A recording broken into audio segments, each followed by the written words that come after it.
5 most important concepts from the Sale of Goods Act. You cannot miss studying these concepts. These are those concepts on which questions are very frequently asked in the exam.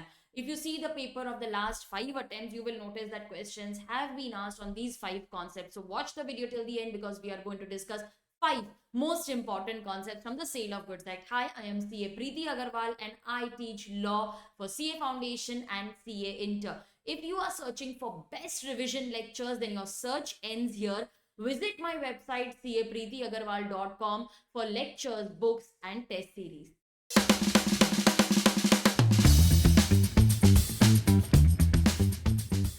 So guys, without wasting any time, let's go to the first concept. The first concept which I have identified for you and which is very important for theory question, that is destruction of subject matter. So what is the effect of destruction of subject matter? A theory question will be asked. Now you must be wondering, ma'am, which book are you referring? So this is my revision chart book. It's a colorful A3 size chart book. So it is something like this, where we have revision charts as well as writing practice space is given to you. So the intention behind this book was that we first revise the concept, then we try to learn it, and without seeing, we try to write and practice. So this is not only a revision book, but it is also a write and practice workbook. You can find this workbook on my website capreetyagarwal.com. The link is also given in the description box. We have a revision session also with this chart book. So we will first revise the theory and then we will write and practice all the concepts. So the revision lectures are also available on my website. You can go and purchase it from there. Link is given in the description box. Students, let us discuss the effect of destruction of subject matter. Now, according to me, this can be asked as a theory question. It is very, very important for exam, very frequently asked. So we are first going to revise and then we will try to recall and then write and practice. Okay. Now, what is the effect of destruction of subject matter? Now, in case the goods are specific goods. Now, over here, the goods, the concept is classified into two types. Okay. What if the contract is of sale, and then what is the effect of destruction in case of agreement to sell?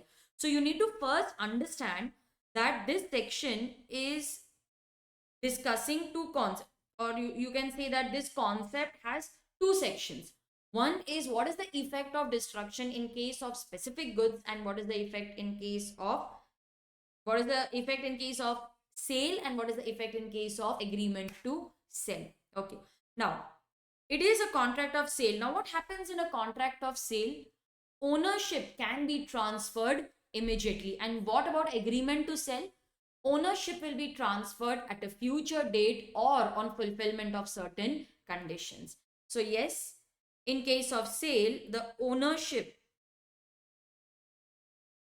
can be transferred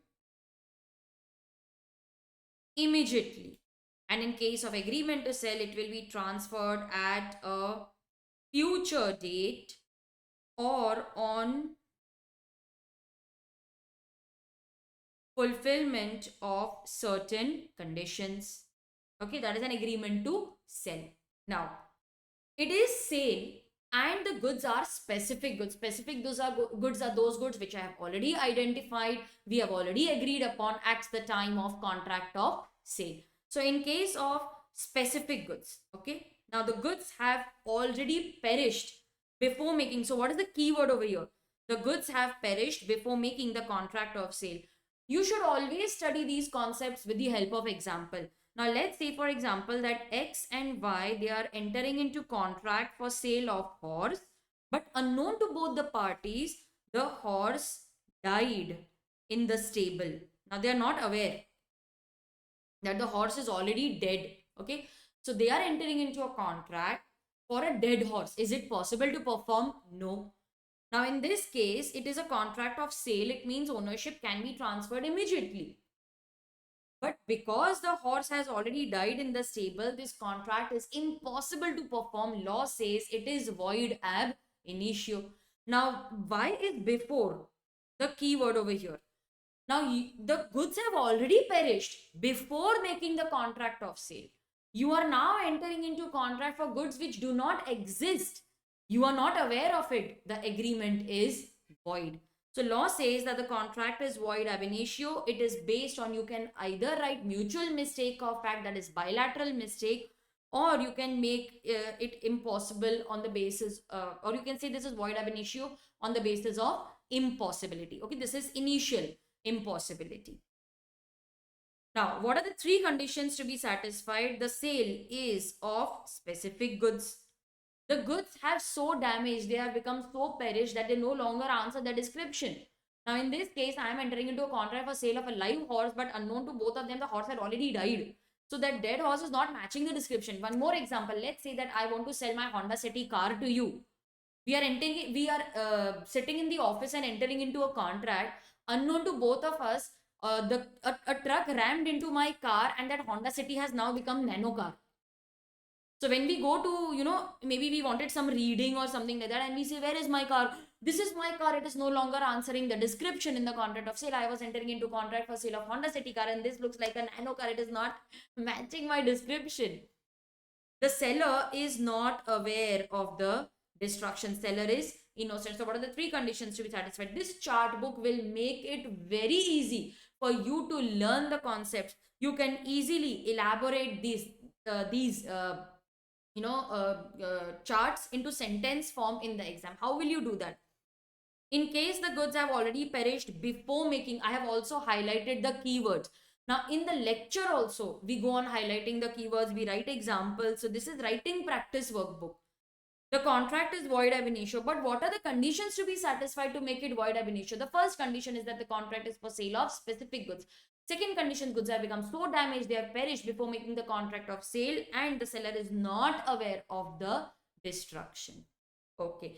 What about agreement to sell? Now, in this case, either the goods are specific, future goods, or uncertain goods. Very important for us to know that this concept applies to specific goods, future goods, or uncertain goods. Now, in case the goods are specific goods, then the contract becomes void because those goods have already perished.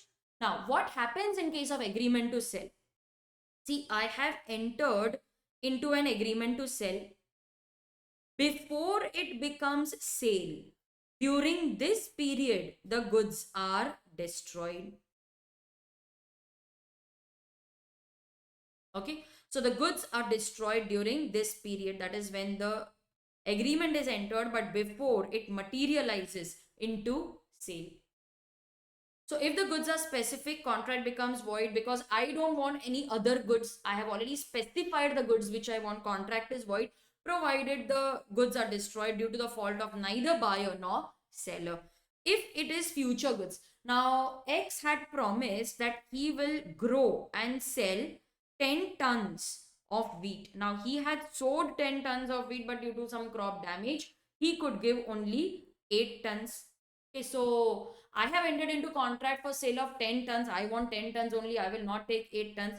The buyer can treat the contract as void provided the goods are sufficiently identified. So if the goods are sufficiently identified, then they are treated similar to specific goods and the agreement becomes void. Ma'am, what if the goods are not identified? Ma'am, we had asked him to sow the crop, and they were just like, in the initial few stage of germination, and the crop is destroyed. Then yes, this provision will not apply. This will apply only when the goods are sufficiently identified. Although they are future goods, I went to inspect and I say, these are the goods that I want. So when they are sufficiently identified, then the agreement becomes void. But what if the goods are uncertain goods? Now, X agreed to sell 100 bags of rice to Y out of 500 bags. Okay, he agreed to sell 100 bags out of. The words out of is a hint that they're talking about uncertain goods. Now, these 100 bags were lying in the godown. Fire occurred, but X still managed to save 200 bags. Okay, he managed to save 200 bags. Now, the goods are uncertain. It means nothing was kept aside for Y. You managed to save 200 bags, you can give 100 bags out of those 200 bags. It is possible to perform the contract. Law says even if the entire stock is destroyed, even then it is possible for you to perform the contract. You can purchase it from someone else. Goods were not ascertained, nothing was set aside for the buyer. Since they are uncertain goods, you can buy it from somewhere else. The contract remains valid. If you still don't perform the contract, then it amounts to breach of contract and the aggrieved party can claim damages. Is it clear? Now, let us see if we can recall the provisions and write and practice. Okay. So let us try whatever we have studied. Let us try to recall that. Okay. Now, in case of contract of sale, okay, section 7. Yes, you tell me. The goods have perished. What should I write over here? The goods have perished before making the contract of sale. Goods have already perished, and here we are entering into contract of sale. What happens to the contract? The contract is void ab initio. Ma'am, can we say that this is an agreement? Yes, you can say the agreement is void ab initio. So the agreement is void ab initio. This is either based on mutual mistake or it is based on impossibility. It is based on either mutual mistake or impossibility. But what are the conditions to be satisfied to make it void? The first condition is that the goods are specific goods. They have become so damaged or they have perished. They have become so damaged or they are so perished that they no longer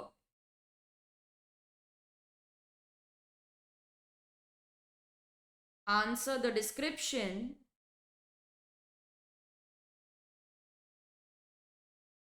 in the contract of sale, or you can say before the contract of sale. And also the seller is not aware of the destruction. See, this is how I will try to recall and write. So this is the benefit of the chart book. In case of agreement to sell, the goods perish after the agreement is made, but before the risk passes to the buyer. That is, before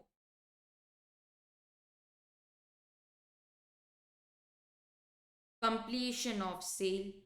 What if it was perishing of specific goods? Then the agreement is void, but the destruction is not due to the fault of either buyer or seller. If it is future goods, then the agreement is void provided the goods are sufficiently identified. When they are sufficiently identified, they are treated as specific goods. This is similar to specific goods. What about uncertain goods, perishing of uncertain goods? Then the agreement remains valid. It is valid even if entire stock is destroyed. If I fail to perform, failure amounts to breach of contract. Aggrieved party can claim damages. Okay, so this is how I will write and practice. The next concept which I have identified are the exceptions to caveat emptor. Very, very important as theory question. First, you will explain what is the meaning of caveat emptor, and then you will say that in case the buyer has made the purpose known to the seller, he relied upon the skill and judgment of the seller. See, I have highlighted the keywords for you. So in this case, you cannot blame the buyer. Like I told him, I need a car for touring purpose. He suggested a wrong car. Buyer is not liable. So in all these exceptional cases, the buyer is not liable. When he buys goods on patent or brand name, buyer comes and says, I want Bonvita. He can't blame the seller if he does not find the Bonvita suitable for his purpose. But if the seller suggests, yeah, then caveat emptor will not apply. Yes.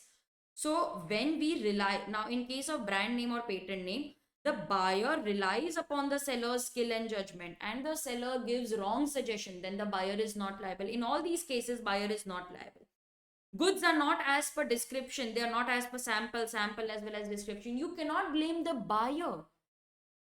If by any trade custom we say that no, buyer will not check, seller has to point out the defects, you cannot blame the buyer. Misrepresentation or fraud, you cannot blame the buyer in case of misrepresentation or fraud by the seller. In fact, this will make the contract voidable at the option of the buyer. The buyer has the right, let us highlight this, the buyer has the right to avoid the contract and claim damages. So here, misrepresentation or fraud is by the seller. You cannot blame the buyer for this. You have to remember all these provisions. Next, I have identified the concept of goods sent on approval or sale or return basis, section 24. You may feel that, ma'am, this is a very simple concept, but it is very frequently asked in the exam, mostly case-based questions. Now, in this case, the buyer has an option to either retain or return the goods. Okay, it is, if you like it, keep it or return it. So you have the option to either retain or return.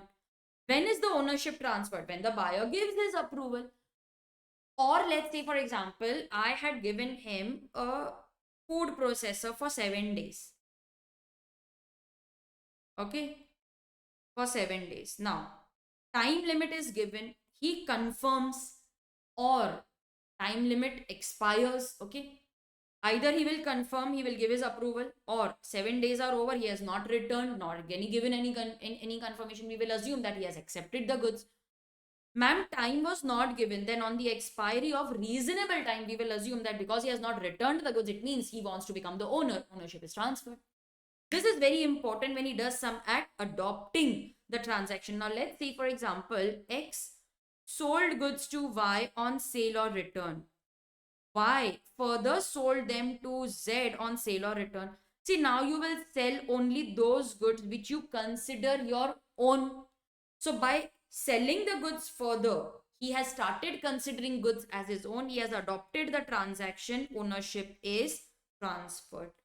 So students, this concept is again very important. The next concept which I have identified is very unusual. Up till now, not many questions are asked on this concept, but can be asked. Sale by non-owner, exception. Sale by seller in possession after sale. X sold a car to Y, but he was still in possession. Okay, X sold, he's the seller, he sold goods to the buyer, but he said, I will clean it, I will, polish it and give it to you. So he's still in the possession. Although ownership is transferred, but buyer has not received the possession. It is still with the seller. While the car was in the possession of the seller, he sold it to Z, who as usual took it in good faith without knowledge about the previous sale. Law says even though X is not the owner, Z will become the owner. Oh, Z will become the owner of the car, then what about Y? Y will take action and recover the damages from X, but Z will be considered as the owner. So conditions are that he should take it in good faith and without knowledge. Just a variation may be asked in the exam. X gave the possession also to Y. Y sent it for repairing and then X sold it to Z. Is it valid sale? Z took it in good faith without knowledge of the previous sale. Law says that when it comes back to X for repairing, X is considered as bailee. Okay? When you give the possession and ownership, when it comes back to you, you are considered just like a bailee, and bailee cannot. So in that case, Z will not become the owner. But in the previous case, he will become the owner. So this was just a variation. In this case, possession was never transferred. Here, possession was transferred. Then he got it for repairing. He acts like a bailee. He cannot sell. The last concept which I have identified over here is, let's do this. Reservation of right of disposal, it has never been asked in the exam. I am just covering this concept because I feel students always have problem in this. Now, I am reserving the right of disposal. It means I will give ownership to the buyer only when either the price is paid or the condition is satisfied. It means I am reserving the right of disposal. Here we assume that the seller is reserving the right when the goods are shipped or they are delivered to the railway administration, then by bill of lading or railway receipt, as the case may be. In ship, bill of lading is generated, in the railway receipt is generated.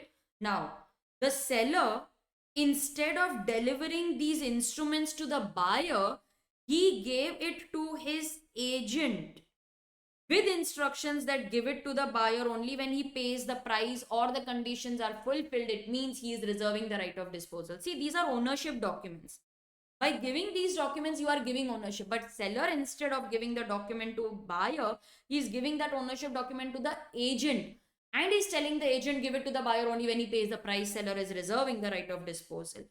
In case of bill of exchange, now the seller has given the ownership documents to the buyer along with bill of exchange. Buyer has accepted the bill and given it to the seller. Now the buyer says, why do I need to honor the bill? Ownership documents are with me. I am the owner. He dishonored the bill. Law says, don't be smart. Ownership will not be transferred unless and until you honor the bill. In this case, seller is reserving the right of disposal. Buyer will become the owner only when he honors the bill. Even if he wrongfully retains the documents, he will not be considered as the owner. Buyer will become the owner only when he honors the bill. So here also seller is reserving the right of disposal. So students, this was our series on 5 most important concepts from Sale of Goods Act. Some in 1 or 2 concepts questions have very frequently been asked in the exam. These are 2 concepts on which questions are not asked, but I feel that this time questions may be asked. All right, students. So I hope that you got a fair idea about the important concepts from sale. In my next lecture, I will be discussing important concepts, 5 most important concepts from the Partnership Act. If you have not yet subscribed to the channel, do so right now and share this video with your friends so that they can also benefit from the important questions. Okay, share it with at least one person so that you can help that person in studying law. For law lectures, books and test series, do visit my website capreetyagarwal.com and stay tuned for more lectures.